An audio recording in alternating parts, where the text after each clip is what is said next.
The annual meeting of the Brattleboro Housing Authority, doing business as the Brattleboro Housing Partnership, to order. Today, November 9th at noon, or shortly after noon, in the community room at Melrose. And welcome. I see some very familiar staff faces, so we have residents and other visitors as well. Two residents, I think. Welcome. When I did see Chris, who unfortunately isn't able to be with us today, on Sunday. She said, report from the chair of the Board of Commissioners. It can be informal. And of course, nothing more throws fear in my heart than that. But I was thinking about that, and I decided that where I would start was here. Oops. Right. Because that was one of the most significant things that we did this year. I will leave it there. The groundbreaking for Red Clover Commons, so it can be seen, was a real coup for Brattleboro Housing Partnerships. Not only Senator Leahy, Senator and Mrs. Leahy were there, and others, certainly all of the Vermont Housing HUD people really appreciated what we have done to get to this point.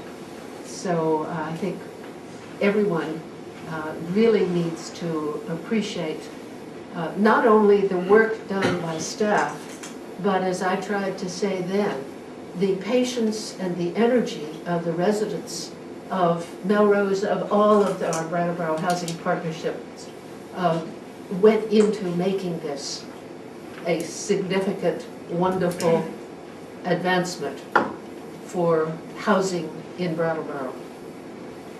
Not only...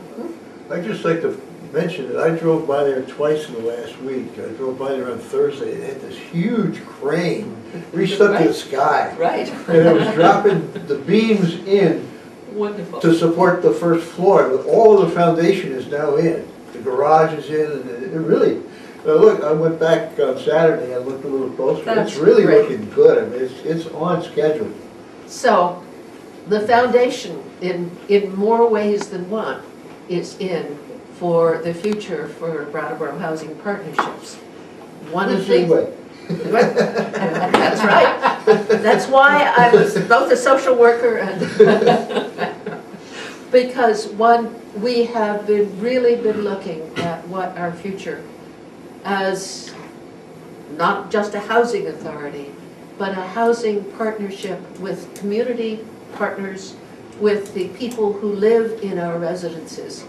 We don't just provide them a place to live, but the services and the strength to make this a really good community and them very important participants in Brattleboro as a community. So we held a fishbowl. The dates have kind of morphed because this has been a very busy fall for me. But the fishbowl discussion, led by Nancy Mosier, who has been a consultant for us for some time, talking about issues of homelessness, issues of enabling people to become more self-sufficient, what we as concerned people can do to help support that. It's very helpful to hear sometimes when you are raising children and listening to what they say when they don't know you're listening, you find out some important information. And while we set this up, I think that's what we were trying to do, to hear from others how they see us, how they see opportunities to partner with us, so that it was a very exciting step forward in looking at affirming the priorities we have or changing the priorities we have, and indeed coming up with a look forward for the housing partnerships. For me, one of the appreciating and yet sad moments was when Marshall Wheelock termed out as chair of this board. It has been such a pleasure to serve with him that I was sorry that the town fathers and mothers of Brattleboro decided that they needed to honor what was written in their regulations. So, Marshall Wheelock, I really appreciated having the pleasure of serving with you as chair of this board, and indeed, Bill before you. So that meant we added a new member, a new commissioner. And Pat Smith came on the board at that time as a new commissioner. And I had the pleasure of working with Pat as we teamed to do interviews with people in the community. What do you think of us? What do you know about us? And she and I went to Sevka and had an hour-and-a-half discussion with the executive director of Sevka. Some of the things that we are doing, he wasn't aware of. Some of the things that they would like to do for us, we weren't aware of. So that was a good way to get to know a colleague, which I appreciated. We also had some unwelcome visitors.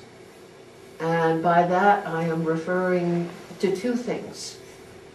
First was a resident in one of the other properties here who enabled his residence to be used for illegal activities that threatened the residents and certainly threatened the community. And we worked very hard with legal authorities in order to evict this person, but as everybody knows, that doesn't happen fast in a community that tries to balance things. I was present, as were several members of the commissioners, when the police came to speak with residents in this other community and really helped them deal with their sense of vulnerability and fear about actions of the people who were indeed threatening them.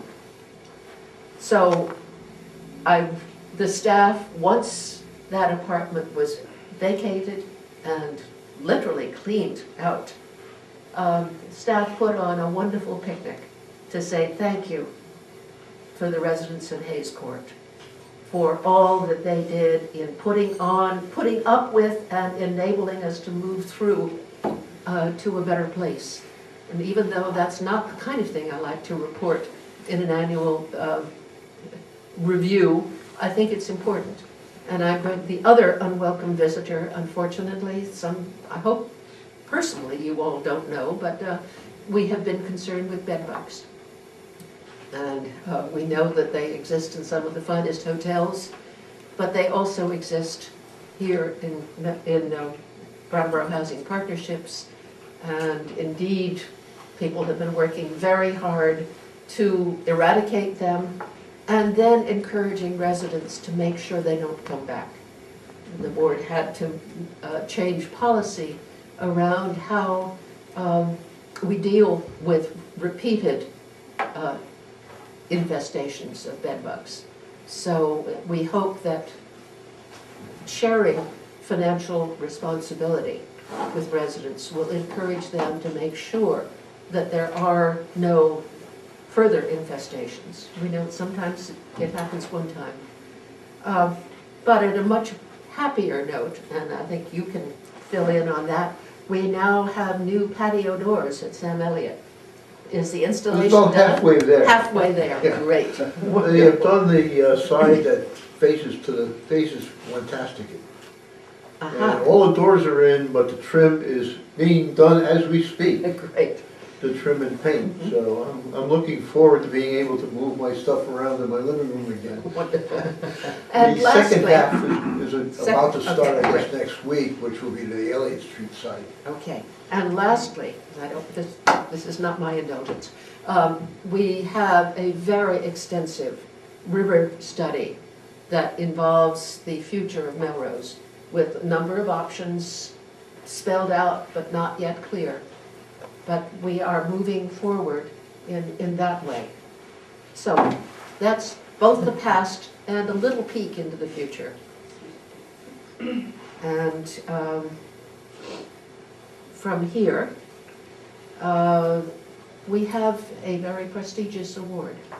You're skipping. I'm skipping. Skipping Report DHOI. from the chair of the Board of Brattleboro Housing Opportunities, Inc., Marshall Wheelock.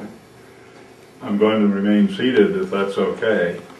The most exciting thing about Brattleboro Housing Opportunities, Inc., otherwise known as BHOI, is that we exist. One of the things that wasn't discussed just now is the fact that for several years now, funding from HUD has become less dependable than it used to be. We never know how much our budget's going to be cut. The stipend that they send us, which makes up the difference between what we charge our tenants and what it costs to run our different units, is supposed to be covered by the stipend.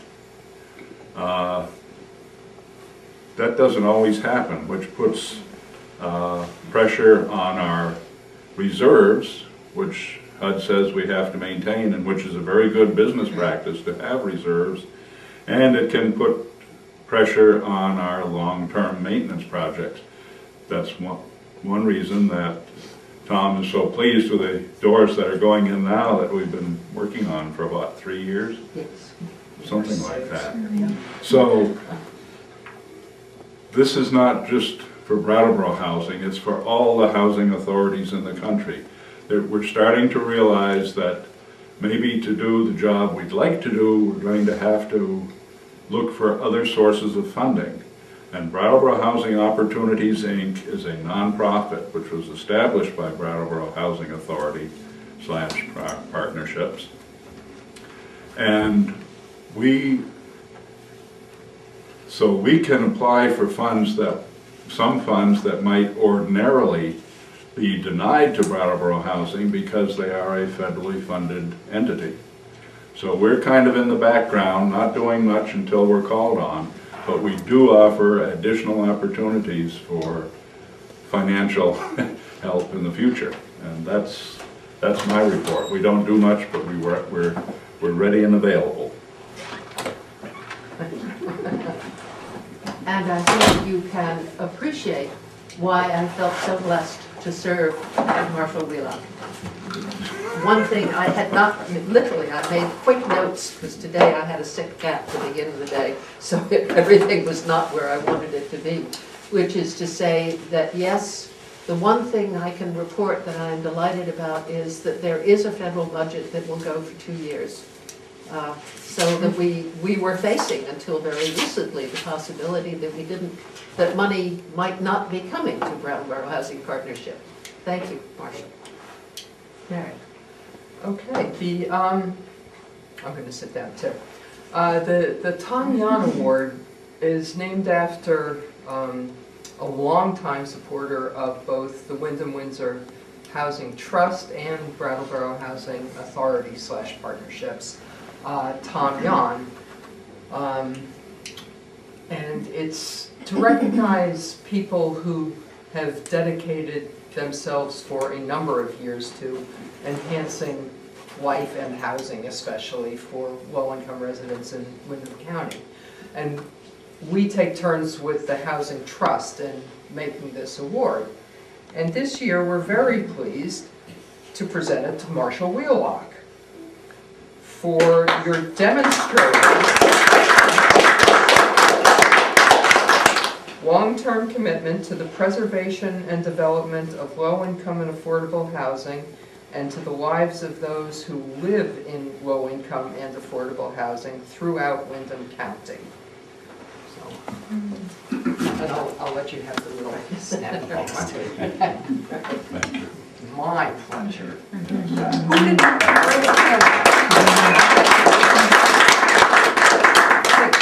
I'm not sure that I deserve this. All I do is I show up and do what I'm told at meetings. But I've been doing it, I did it 15 years here, and I did it for, I think it was 7 years on the Housing Authority, Housing Trust, back when it was the Brattleboro Land Trust, back when they didn't even have their own offices. So I've seen a lot of change over the years. And I've been associated with the Housing Authority since I went to work for a bank in town and used to handle their fundraising, because they would sell bonds through the federal government to construct Hayes Court. And I worked on that, so I've got a lot of experience. And if I have to be involved with something, I'm glad it's housing, because that's really the basis of everything else. If you don't have a place of your own, you find it very hard to get along in the world. So thank you very much. Well-deserved honor.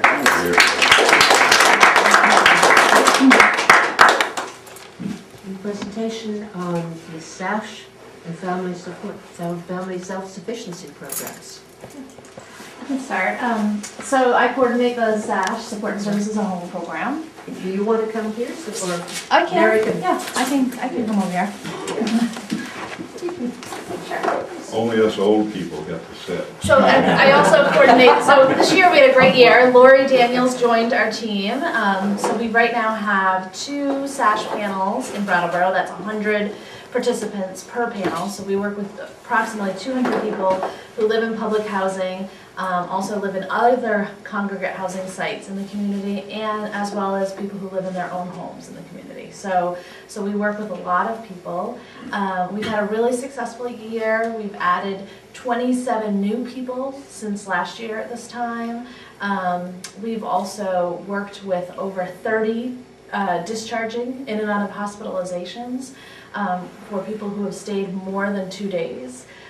For people who have been in the emergency rooms, we have over 75 instances that we've helped people transition home just from going into the emergency room. So we've been very, very busy.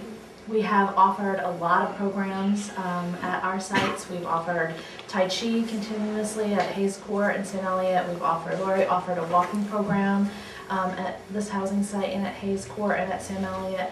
We also have taught classes like managing chronic pain, which is going on right now at Hayes Court, managing diabetes, and several other classes. We also have taken trips. We've gone apple picking last month, and we're planning on going to Yankee Candle this month. So we're trying to get some people out of isolation in a group, and that has been really, really great. It's been a lot of fun.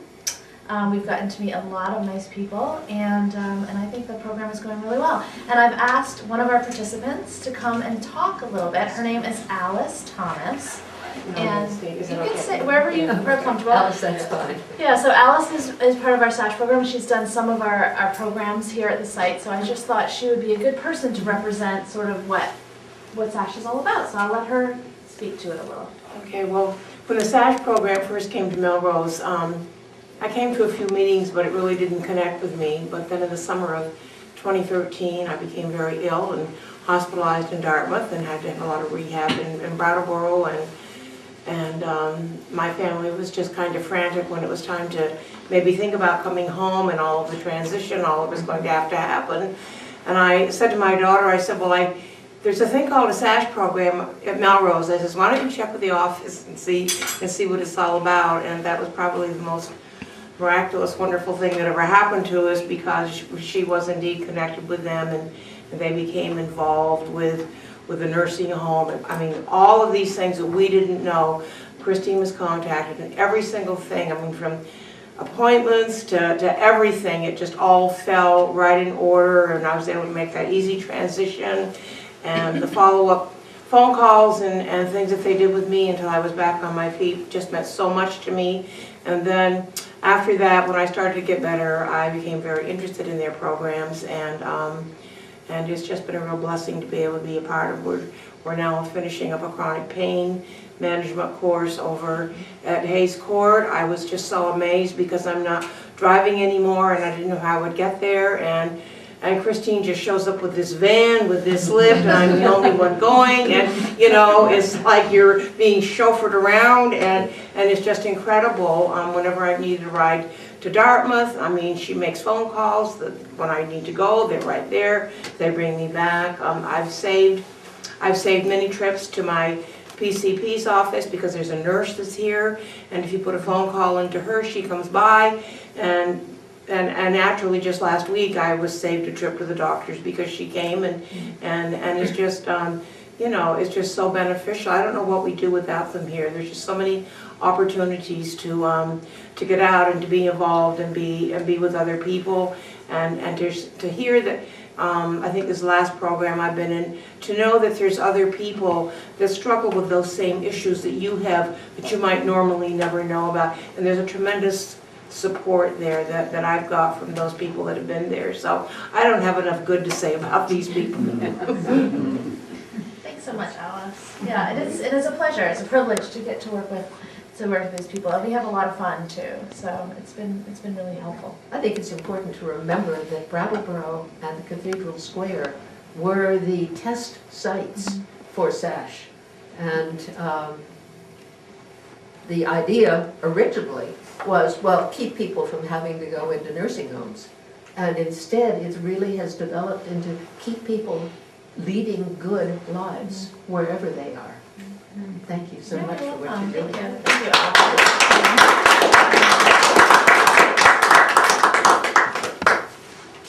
And who's doing the family self-sufficiency? Lucy.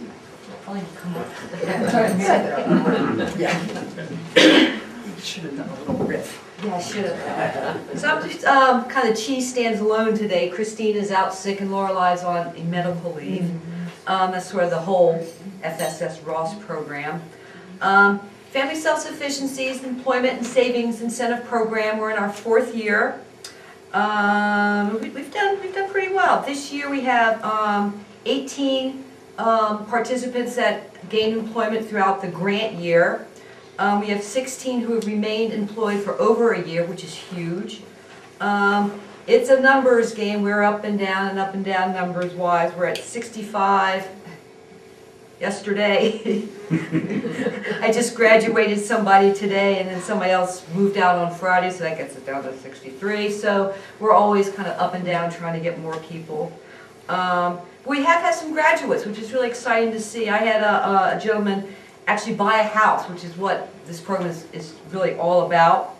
I had another gentleman who worked with me only for a short period of time. He got a great job. He did some training to get his truck driver's license, started driving for Blue Flame, and he's making 60 grand a year. So he maxed out money-wise from the program, which is also very exciting. A woman who I exited today had reached her goals of getting a job. She can maintain employment. She started working last year at Eris, being a caregiver for her dad, and continues to do that. And she went to school. She's going to go into school to be a certified nurse's aide. So that's always exciting to see folks in school. I actually have 2 people who are about to graduate. Both are in accounting. One is getting their associates, and the other is getting their BA. I have 6 other participants who are actively pursuing secondary education. We had another great gardening season with the kids up at Ledgewood with FSS and just kind of the kids up there, so that's really fun. We have a Facebook page. I think it's just FamilySelfSufficiency.org, something like that, that Denise has put together and keeps up on, which is very exciting to see.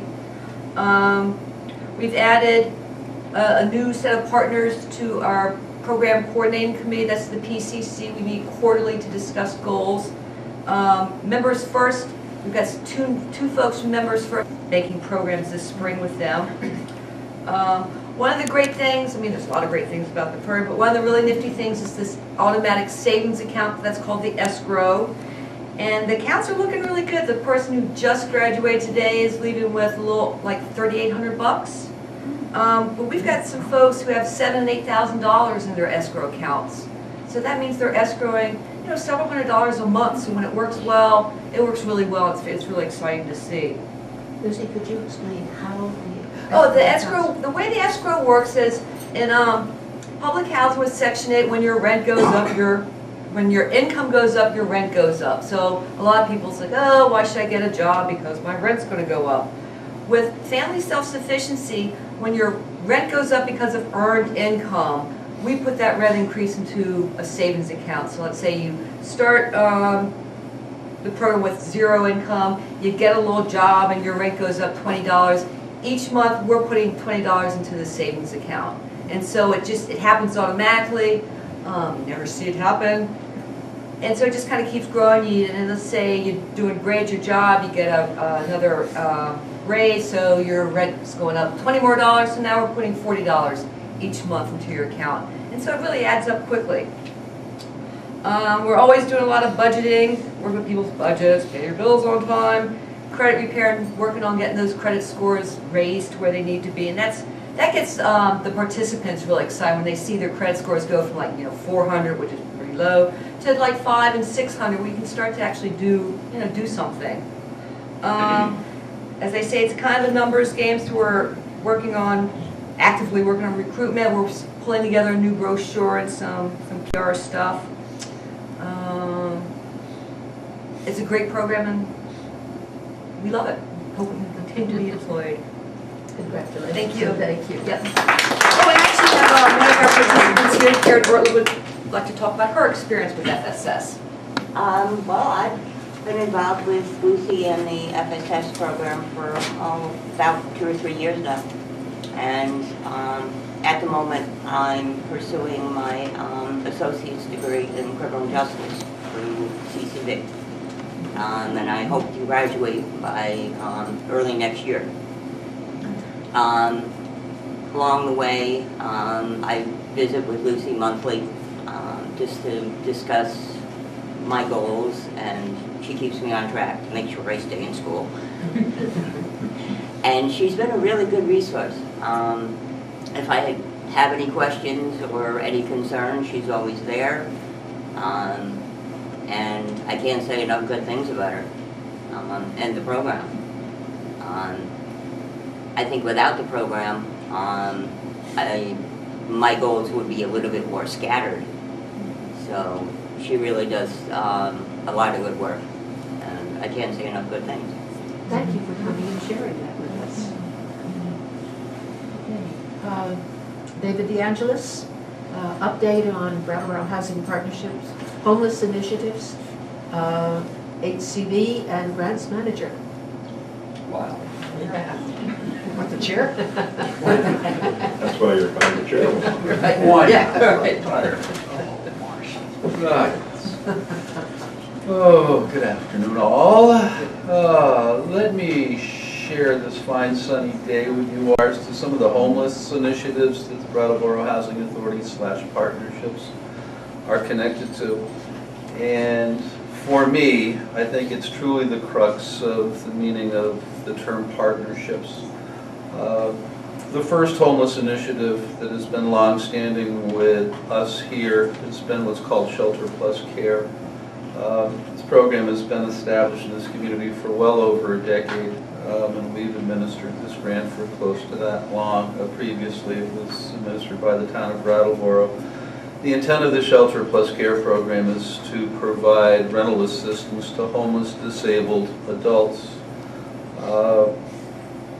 The funding for the program has remained somewhat stable in the last couple of years, in which the result would be serving a population of approximately 23 participants. And those participants could be either individuals or families. This previous year, the past 12 months, has seen perhaps the most activity of comers and goers in this program in the 10 years since I've overseen this program.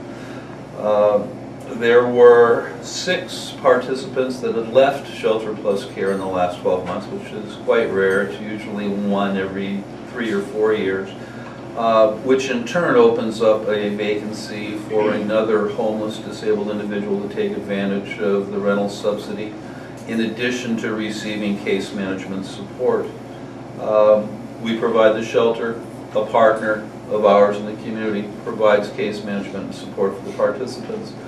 We're blessed by having 3 very solid service providers partner with us in the Shelter Plus Care program that are Groundworks Limited, which is the drop-in center Groundworks and Morningside Shelter Groundworks, in addition to HCRS, and as well Youth Services at one point in time had been an active participant. We certainly keep our arms open for them as well in the future.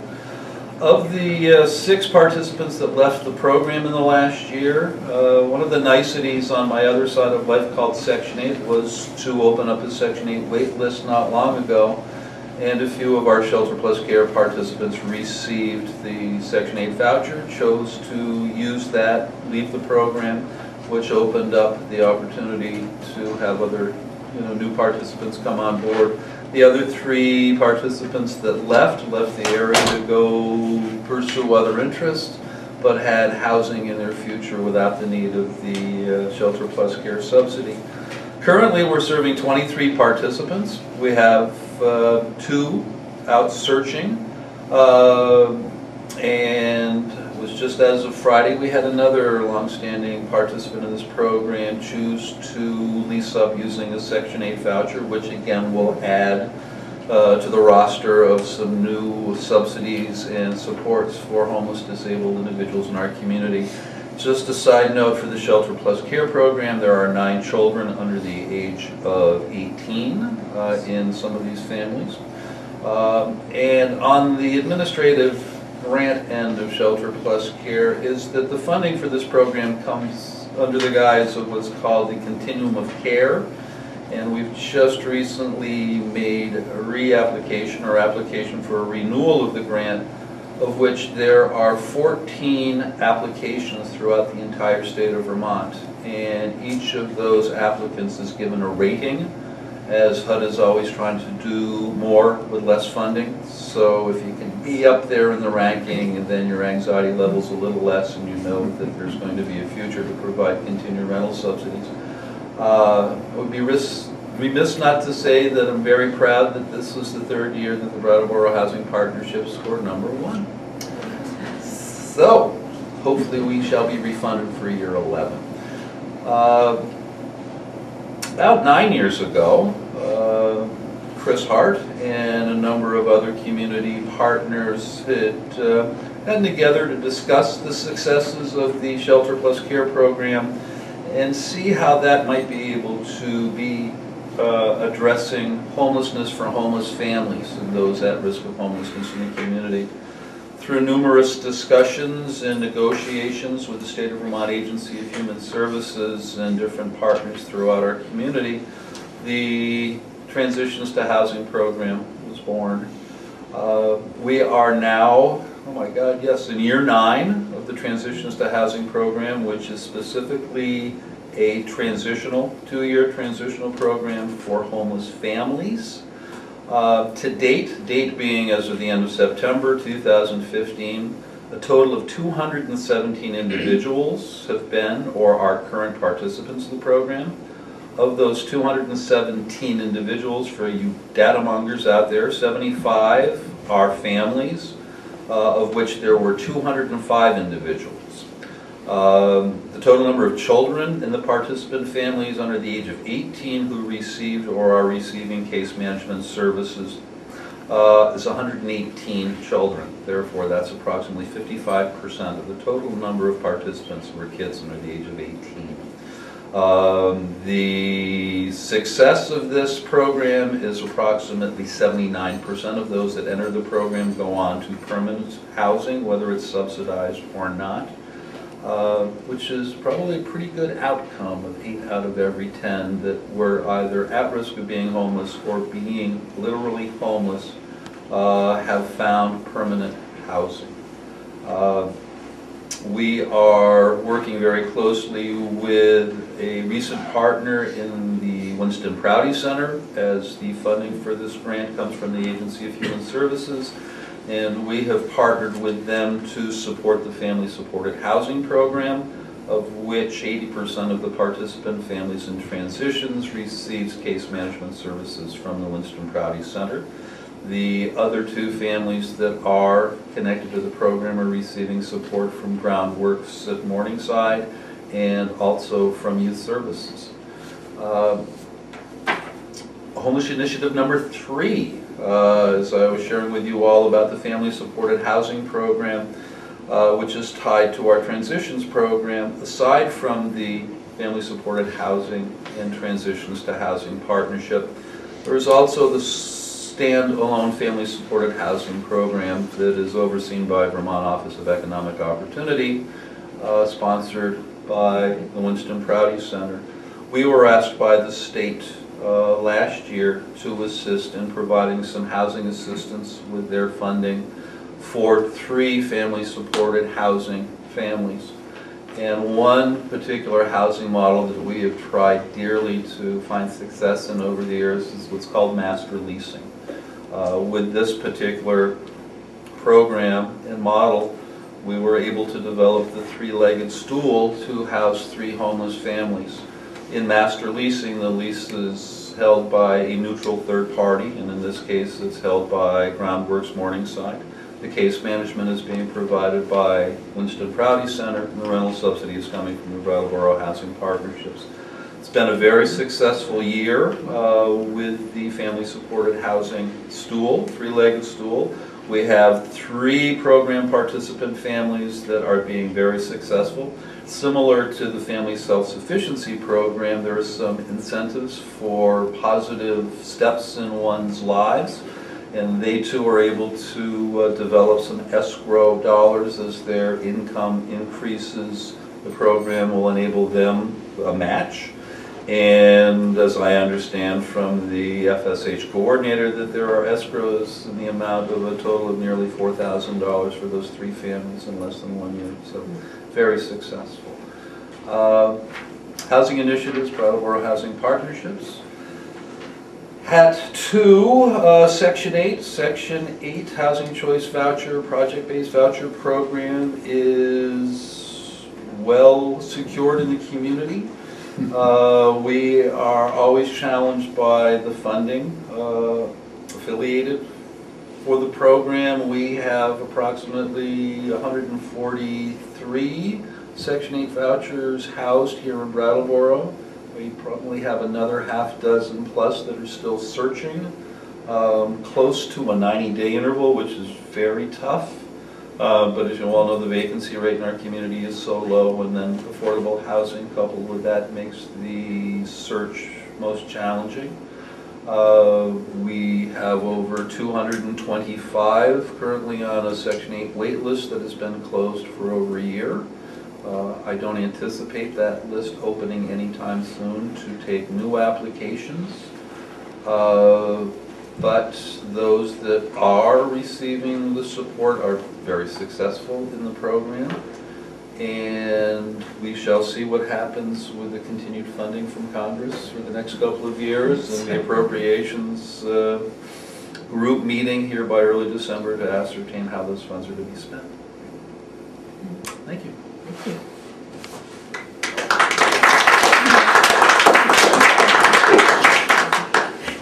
And Jack Mahoney, an update on Red Clover Commons and future of Melrose Terrace, our development manager. Hello. I have a few things to talk about. We've got a couple of projects going on. Red Clover is obviously coming along. I've got some pictures on the board over there for anybody who wants to take a look at it. My focus with Red Clover, and along with Chris Hart, is to make sure that a lot of the finishes, durable finishes, and systems that are being installed are going to work for us long term. That they're going to be easily maintained, cost effectively maintained. Nothing is, we're trying to put systems in that are not proprietary. We have to keep our eye on the ball there because the contractors sometimes want to put in building access systems, fire alarm systems, building management systems, different things that would cause us to be stuck with one contractor and we won't be able to go out for bid and so forth for maintenance and stuff. So we're really concentrating on that. Again, looking at flooring finishes, wall finishes, just for ongoing maintenance and how it's going to impact our operating budget going forward. And that's about it for Red Clover. Regarding the door installation at Sam Elliott, that was a long process.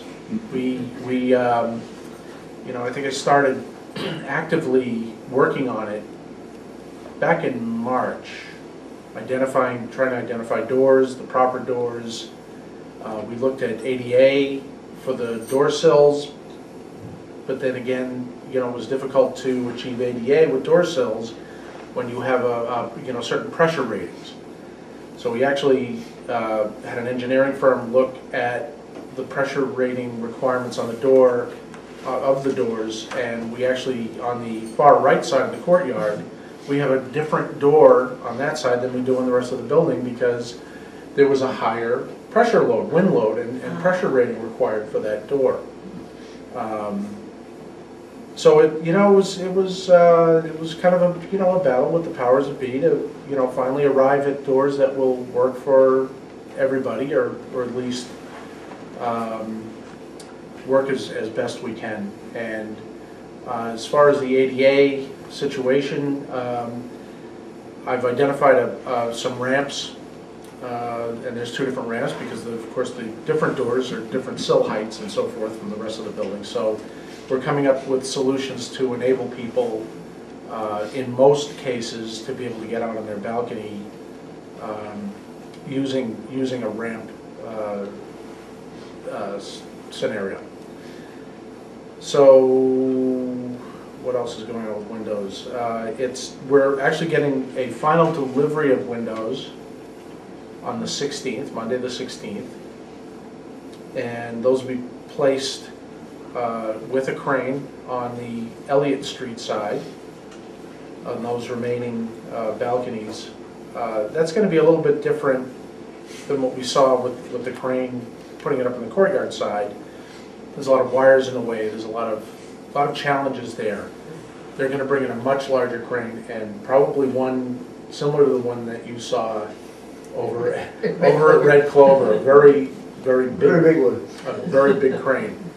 So they're going to have to bring that into the courtyard, and we're trying to keep it off the street, back into the courtyard, and then place the doors on the balconies, in that fashion. We're trying to get as much of the exterior work done as we possibly can, and I don't see any Sam Elliott residents here, but I've explained to them that I know it's difficult, but we are trying to get that exterior work done before we go inside and then put the trim on and actually finish everything. We'd like to see it done a little bit faster, but we're again, we're trying to take advantage of the good weather. What else was I talking about? You talk about the future of Melrose Terrace. The future of Melrose. Well, we did a study on the rivers and streams. We hired a company to do computer modeling. They actually use the Army Corps of Engineers computer modeling system to plug in certain scenarios and their outcome and their potential for success. And we've got some scenarios right now that could bode well for some sort of future for Melrose Terrace.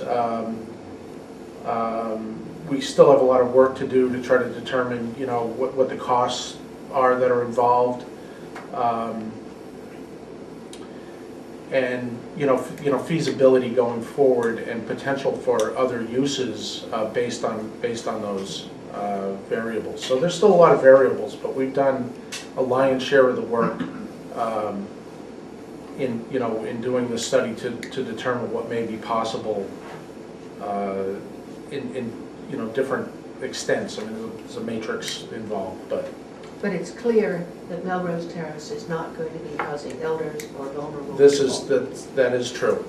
There are no effective measures that we could possibly take to, in essence, raise the buildings through measures taken with the brook and the banks and so forth. There are no effective measures to actually raise the flood elevation of the buildings. So we're looking at making sure that whatever we can, the best use of Melrose for the town of Brattleboro, That's right. we can do that. That's what not we're sure going what for. it is. That's right. Exactly. I mean, if it works out that there's a parcel of land where we can achieve some sort of, building through, filling and increasing the bank size, straightening the brook out, doing a lot of that. But again, it's gotta be cost effective and it's gotta work for everybody in the town, so. And when we say we don't mean Brattleboro Housing Partnership, we mean somebody else who might see this as an opportunity. That's correct. We're trying to provide the information Yes. to let people make decisions, other folks. Well, I'm saying it that way because this is, after all, being recorded, it's going to be on BCTV. And although, as you said, Sam Elliott residents aren't here today, we look forward to having everybody appreciate all of the work that's being done here because it's going to be on BCTV. Thank you. Jack.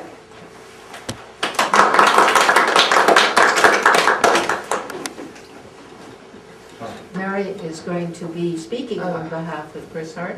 Yes, he didn't leave me any notes, so I'm completely with you. But you all heard how much is going on. That's our work in progress. There's work in progress on pretty much every possible front. Janet started out by talking about Red Clover Commons, which obviously has been in development for a while, and will be ready for occupancy next year in 2016. So we'll be working hard to figure out who's going to move and how to make those moves as untraumatic as possible. And then the people who remain here are going to be relocated away from the flood zone as much as possible while we figure out what the next project is. So that's bricks and mortar. We're also in the middle of a strategic planning process and talking a lot about how do we address the issues of homelessness. And at the same time, what are we doing about our aging properties and what looks like an ongoing lack of federal funding that hasn't been as much as it should have been for a while, and we don't anticipate a change anytime soon. So there's a lot happening. There's always a lot happening. You heard from staff with some specific programs that have a lot to talk about. They're not the only hardworking staff. There are other hardworking staff in the room and hardworking staff not in the room. As a group, our maintenance men are out somewhere fixing things. Most of our residents know them. So I just want to recognize staff on behalf of Chris, who is always incredibly grateful to everybody for all the hard work and creative thought that goes into the day-to-day jobs here. And also to thank the board, who also puts in a lot of creative thought, which we very much appreciate. It helps us enormously.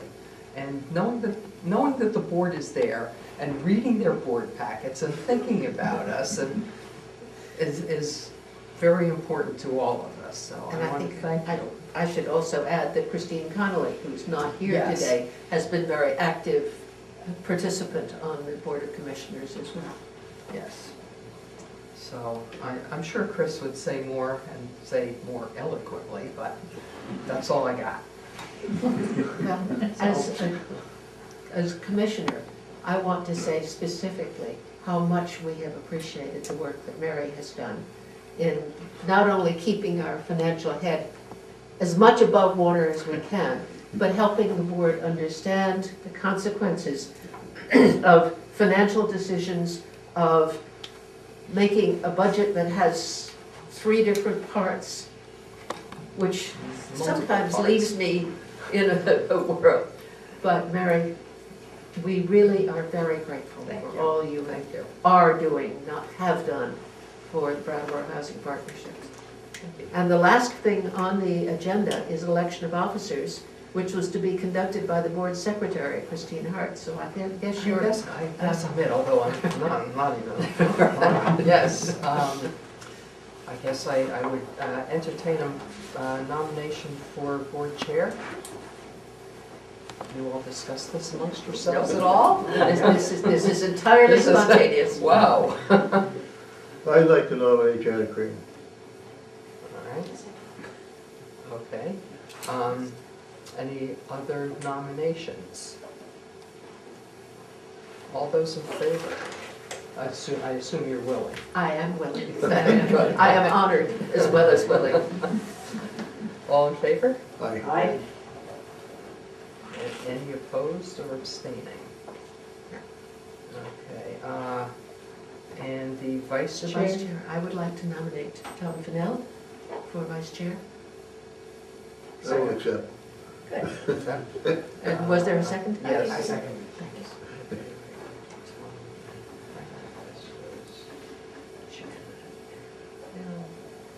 Any other nominations? All in favor? Aye. Yes, we should raise our hands as we remember to for the camera. Okay, all right. And with that work done, I would entertain a motion to adjourn the annual meeting. So moved. Do I hear a second? I see several seconds. All those in favor, please say aye. And remember our hands for the camera. All right. Adjourned at Thank you all for coming. especially thanks, Alice, is it? Alice. Talking about SASH and all of the staff, I think, Yes. but I'm very grateful to all of the work that you do and allowing this to be a somewhat informal, impromptu meeting.